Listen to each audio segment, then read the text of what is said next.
Hello friends, नमस्कार। मैं Vinod sir एक बार फिर हाजिर हूँ अपने channel maths by Vinod sir में। जैसा कि हम लोग लगातार टॉपिक पढ़ रहे हैं प्रॉफिट लॉस का, तो 5 टॉपिक हो चुका है, 5 पार्ट हो चुका है, जिसमें हम लोग ने बहुत बेहतरीन क्वेश्चन भी देख रखे हैं 5वें पार्ट में। बहुत सारे बच्चों को तो हवा नहीं लगा है, बहुत सारे कमेंट्स मिल रहे थे कि सर ये ऐसा भी क्वेश्चन आता है क्या। तो हाँ, ऐसा भी क्वेश्चन आता है, उससे भी अच्छे अच्छे लेवल के क्वेश्चन हम कराने वाले थे, पर अब नहीं कराएंगे। अब उसको क्लास में डिस्कस करेंगे तो ज़्यादा आसान होगा बच्चों के लिए।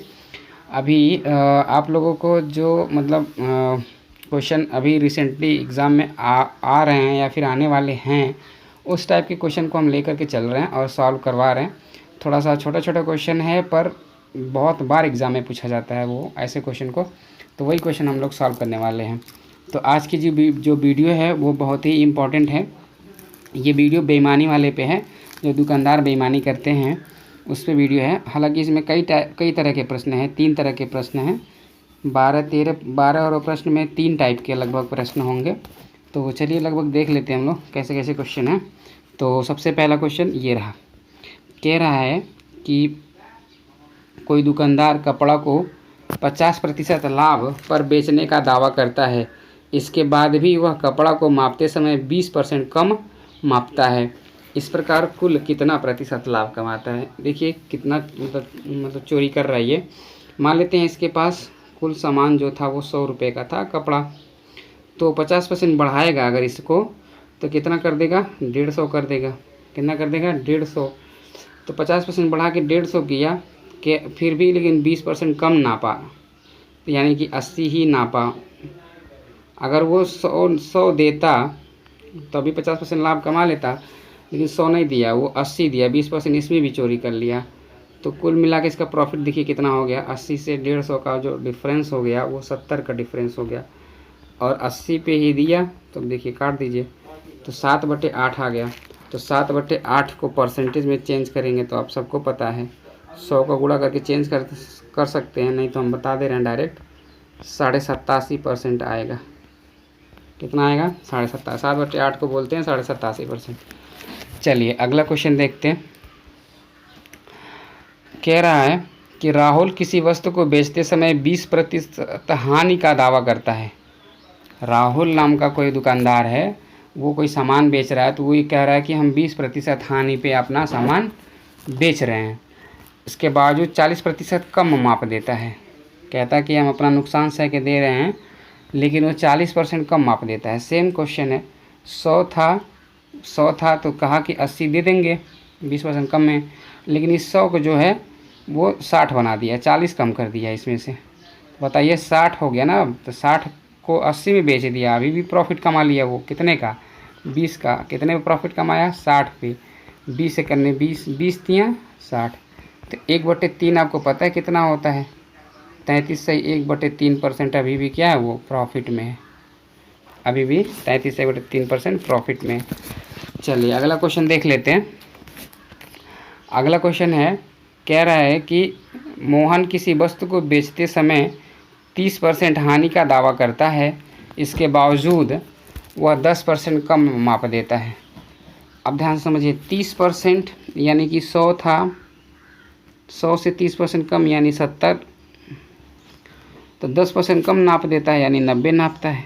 तो 90 से 70 हुआ ना, यानी कि नुकसान तो हुआ उसको कितना, 20 का। कितने पे, 90 पे। तो 2/9, तो 2/9 बराबर होता है 22 से ही 2/9% की लॉस हो गई उसको कितनी हुई लॉस, 22 से ही 2/9%। चलिए अगला क्वेश्चन देखते हैं। अगला क्वेश्चन क्या कह रहा है, कह रहा है कि एक दुकानदार किसी वस्तु को खरीदते समय 40% अधिक वजन करता है तथा बेचते समय 10% लाभ कमाता। मतलब दोनों तरफ से लाभ कमा रहा है। जब मतलब खरीद रहा है तो 40% का अधिक तौल लेता है, मतलब चोरी चुप्पे, और बेचते समय भी 10% का लाभ कमाता है। तो इस प्रकार वो कुल कितना प्रतिशत लाभ कमाएगा। कोई अगर हम डाटा इसको ले करके अगर इसको लगाएं, तब भी हमारा वही आंसर आने वाला है जो हम सक्सेसिव से लगा लेंगे। तो इसको हम आप x + y से लगा सकते हैं। 40 कमाया लाभ, फिर 10, फिर 40 × 10/100।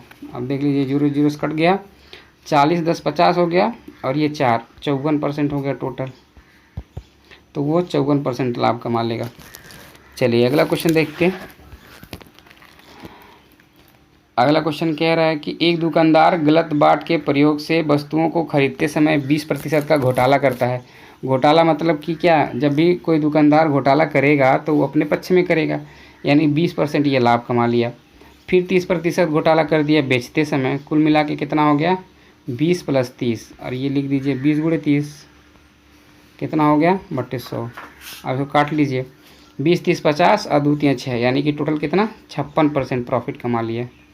कितना कमाया, 56%। चलिए अगला क्वेश्चन देखते हैं।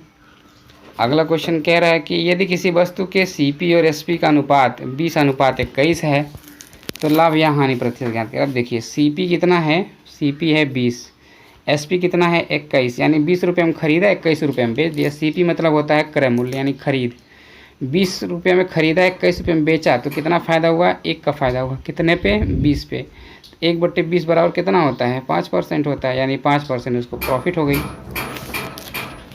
चलिए अगला क्वेश्चन देख लेते हैं। कह रहा है किसी वस्तु का CP SP का 4/7 गुना है, 4/7 गुना है, तो लाभ या हानि प्रतिशत ज्ञात करें।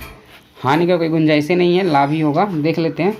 CP बराबर है SP के 4/7 गुने के, यानी कि हम इसको लिख सकते हैं CP/SP बराबर 4/7, यानी 4 रुपये में ख़रीदा गया, 7 रुपये में बेचा गया। तो कुल फ़ायदा कितने का हुआ, 3 का फ़ायदा हुआ। कितने पे, 4 पे। तो 3/4 बराबर कितना होता है, 75% होता है। कितना होता है, 75%। चलिए अगला क्वेश्चन देखते हैं। तो अगला क्वेश्चन है किसी वस्तु को 1200 रुपये में बेचने पर जितना लाभ होता है 1000 रुपये में बेचने पर हुई हानि के समान है। मतलब अगर जो वस्तु हम 1200 रुपये में बेच रहे हैं उस पर जो भी लाभ हमको मिल रहा है, तो 1000 में बेच रहे हैं तो उस पर जो हमको हानि हो रहा है वो दोनों समान है। तो वस्तु का CP याद कीजिए। अब देखिए इस तरह के क्वेश्चन को अगर बेसिक से अब लगाएंगे तो बहुत लंबा हो जाएगा। इसको वैसे लगा लीजिए, 1200 + 1000 कुल कितना हो गया, 2200। दो तरह की चीज़ को इस्तेमाल किए, 2 से डिवाइड कर दीजिए, यानी आंसर कितना आ गया, 1100। तो 1100 इसका CP होगा। तो देखिए 1100 का सामान अगर 1200 में बेचेंगे तो 10% का फ़ायदा होगा, नहीं कितने का फ़ायदा होगा, 100 रुपये का। और 1100 के सामान को अगर 1000 में बेच देंगे तो 100 रुपये का नुकसान होगा। तो सब जगह से, दोनों जगह से बराबर, यहाँ पे 100 रुपये का फ़ायदा, यहाँ पे 100 रुपये का नुकसान। चलिए अगला क्वेश्चन देखते हैं। अगला क्वेश्चन है किसी वस्तु को 920 रुपये में बेचने पर हुआ लाभ 780 रुपये में बेचने पर हुई हानि के बराबर है, तो CP ज्ञात कीजिए। सेम क्वेश्चन आ गया। तो 920 और 780 को अगर जोड़ेंगे तो आ जाएगा 1700। 1700 को 2 से डिवाइड कर देंगे तो आ जाएगा 850। तो 850 CP हो जाएगा, यानी खरीद हो जाएगा, रेट ये। चलिए अगला क्वेश्चन देखते हैं। अगला क्वेश्चन क्या है, कह रहा है किसी वस्तु को 1000 रुपये में बेचने पर जितने का लाभ होता है 600 रुपये में बेचने पर हुई हानि का 4 गुना है। अब देखिए क्वेश्चन थोड़ा नए पैटर्न का है। तो ये 1000 हो गया प्लस ये 600 है, तो 4 गुना है ना, तो 4 × 6 = 2400 हो गया। ये कितना हो गया, 2400 बट्टे कितना हो जाएगा, 4 गुना ये और 1 गुना ये है, यानी टोटल कितना हो जाएगा, 5। तो 5 न लिख करके हम इसको 4 + 1 भी लिख सकते हैं। 4 + 1 नहीं, इसको हम 1 + 4 लिख सकते हैं, तो हो जाएगा 5। यानी कि टोटल कितना हो गया, 3400/5 बराबर कितना, 680। 680 रुपये उसका CP हो जाएगा, 680। चलिए अगला क्वेश्चन देख लेते हैं। कह रहा है किसी वस्तु को 2000 रुपये में बेचने पर जितने रुपए का लाभ होता है 1200 रुपये में बेचने पर हुई हानि का वह 4 गुना है। Same question. तो 2000 प्लस 4 गुना हो रहा है कितना, 1200 का, तो 12 × 4 = 4800 हो जाएगा। तो यानी 2000 का 1 और 1200 का 4, यानी ये भी हो जाएगा 5। तो 2000 और 4800 कितना हो गया, 6800। 6800/5 5, यानी कि इसको जब भाग करेंगे कितना आ जाएगा 136 0। 5 से भाग देना, 5 से गुणा करना बड़ा आसान होता है। मान लेते हैं 5 का भाग देना तो 68 का डबल कर दीजिए 136, उसके बाद 1 0 लगा दीजिए 2 0 के बदले। चलिए ये रहा क्वेश्चन। तो इसमें देख रहे होंगे इसमें तीन तरह के क्वेश्चन थे, मतलब लाभ हानि था, बेईमान दुकानदार पे भी था। तो ये कैसा लगा आप लोगों को ज़रूर बताइएगा। अच्छा लगा होगा लाइक शेयर कमेंट ज़रूर करिए और ज़्यादा से ज़्यादा लोगों तक इसको पहुंचाइए। बाकी हम लोग अभी इसमें एक पार्ट और देखेंगे, उसके बाद जो है थोड़े कठिन क्वेश्चन हम लोग करने वाले हैं अगले पार्ट में। तो शाम को इसका बचा हुआ पार्ट मिल जाएगा, फिर उसके बाद कल जो पार्ट मिलेगा वो बहुत ही अच्छे लेवल का क्वेश्चन होगा। तो चलिए इन्हीं सब बातों के साथ विदा लेते हैं। तब तक आप लोग अपना ख्याल रखिए। Bye bye, take care.